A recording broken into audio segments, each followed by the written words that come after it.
Hello everyone, welcome back to Footy Ratings.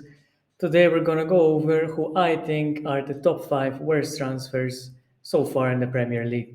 Let me know in the comments below if you managed to guess the players before we start doing the countdown right now. So first up, we have everyone's favorite Manchester United player, Jesse Lingard. Now, why do I think he will flop next season? First of all, Nottingham Forest completely destroyed their wage brackets just to sign Jesse Lingard. Now, that might create some tension in the dressing room. Not might, I think it will, for sure. And also, Jesse Lingard is not really used to fighting a relegation struggle. Now, I'm not saying Nottingham Forest will for sure be involved in a relegation scrap, but in the likely scenario that they will, Jesse Lingard never had that experience. I don't think he knows how to graft and then how to fight for points, and he will be more a distraction than anything else. I know he had a good spell with West Ham when he went on loan last season, but this is a totally different ball game now, and I think he will not do well at all at Nottingham Forest. That's why I gave him a chance to fail, a high chance to fail of 8 out of 10. Next up, we have Nathan Collins, who Wolverhampton Wanderers signed from Burnley, who got relegated, for 21 million euros. Now, Nathan Collins last season had a breakthrough towards the tail end of the season. He started playing very well, became a first choice starter for Burnley. But Wolves signed him to replace Romain Saiss, who's the captain of Morocco, and he was also a very, very solid performer. I just don't see Nathan Collins replacing Romain Saiss. I'm sorry, I know he's still young, still 21 years of age, so maybe one for the future, but also for 21 million euros. I don't think he was the correct replacement for such a pivotal figure for Wolverhampton Wanderers like Romain Saiss.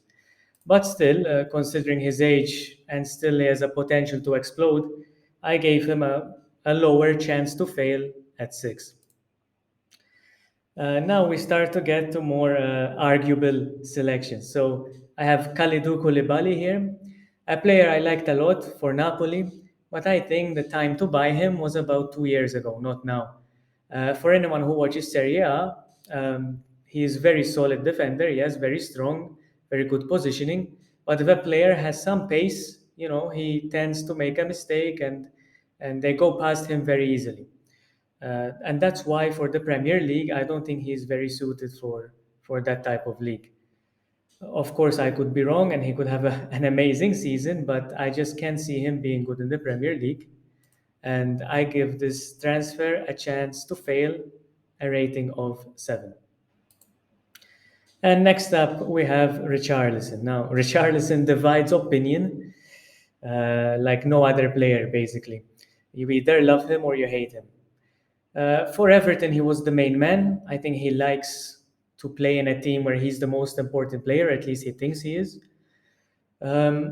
I do believe that Conte will try to bring out the best in him, but he is a troublemaker. I think that if he doesn't have a good season and he sees that he's not starting games and Kulusevski is starting ahead of him and he's always on the bench, he's going to create trouble for the whole team. He's just that type of player. So I see this as a big gamble for Tottenham. But then again, if anyone can bring the best out of Richarlison, it will be Conte. I gave Richarlison the score of 7 as a chance to fail next season. And finally, we come to Calvin Phillips. Now, Calvin Phillips was signed for 50 million from Leeds United. Basically, he had a good Euros back in the day. He played very well and his price went up. But then when he went back to Wolves, he sort of had an average season. That is why I can't understand why Manchester City spent 50 million on him, especially when he's basically going to be sitting on the bench for most of the season. When you have Rodri in front of you, you're not going to play many games. I'm sorry. I just really didn't agree with this transfer, especially for that price. I know that they just want to have a depth in the squad, but I believe there was other alternatives for less money, and I think that he charged that sort of transfer fee because he is British, which tend to be overpriced. So I gave him a chance to fail at 8. Guys, let me know what you think of the ratings in the comments below. Who do you think I got wrong? Who do you think I got right? And also let me know who you think will be the biggest failure next season in the Premier League.